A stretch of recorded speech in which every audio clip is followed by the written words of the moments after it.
रोटे brothers Kolhapur यांच्याकडून जागतिक चहा दिनाच्या शुभेच्छा।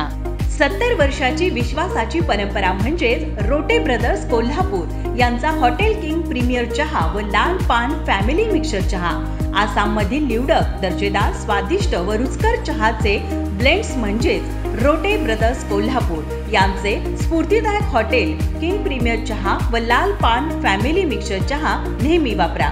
रोटे brothers 352 E station road Kolhapur. Phone number 0231 265 44 26। Arun डोंगळेंची विश्वासार्हता, नेत्यांच्या बैठकीपूर्वीच राजीनामा।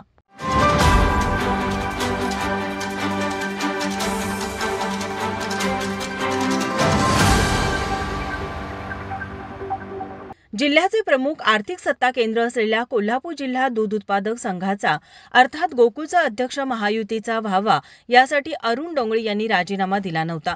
परंतु अरुण डोंगळे यांची अवस्था आता युद्धात आणि तहातही हरल्यासारखी झाली आहे। याचा परिणाम असा की त्यांना मुंबईत नेत्यांची बैठक होण्यापूर्वीच राजीनामा द्यावा लागला। अरुण डोंगळे यांनी राजीनामा न दिल्यानं त्यांनी जिल्ह्यातील नेत्यांची विश्वासार्हता गमावली असल्याची चर्चा सुरू आहे। गोकुळमध्ये चालत असलेल्या राजकारणात अरुण नरके यांच्या नंतरचा सर्वाधिक ताकदीचा नेता अशी अरुण डोंगळे यांची ओळख निर्माण झाली होती। 4 वर्षापूर्वी गोकुळच्या निवडणुकीत माजी आमदार महादेवराव महाडिक व दिवंगत पी.एन. पाटील यांचा त्यांनी गट सोडला होता। त्यांच्यासोबत विश्वास पाटील यांच्यासारखे ज्येष्ठ संचालक आले होते।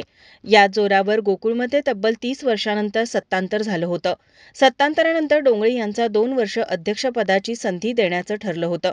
त्याचप्रमाणे 2 वर्षापूर्वी त्यांना अध्यक्षपदही देण्यात आलं। त्याचवेळी वाटाघाटी दरम्यान 15 मे 2025 रोजी त्यांनी राजीनामा द्यायचा असं ठरलं होतं, पण ठरलेल्या वेळेत त्यांनी राजीनामा दिला नाही। उलट गोकुळमधील त्यांच्या नेत्यांनाच थेट आव्हान दिलं।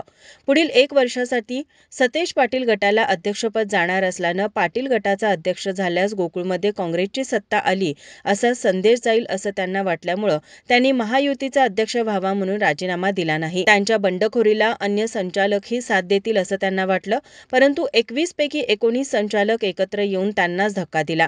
त्यामुळे अरुण डोंगळे यांच्यावर अध्यक्षपदाचा राजीनामा देण्याची नामुष्की उडवली। अरुण डोंगळे यांचे स्वीय सहाय्यक संग्राम मगदूम यांनी त्यांचा राजीनामा कार्यकारी संचालक योगेश गोडबोले यांच्याकडे सोपवला आहे। याचाच अर्थ डोंगळे कालच मगदूम यांच्याकडे राजीनामा देऊन मुंबईला गेले होते हे स्पष्ट होतं। आता घडलेल्या घडामोडींमुळे डोंगळे यांनी नेत्यांची विश्वासार्हता गमावली असून ते आता बॅकफूटवर गेल्याचं बोललं जात आहे। ब्युरो रिपोर्ट, माझा महाराष्ट्र न्यूज, कोल्हापूर।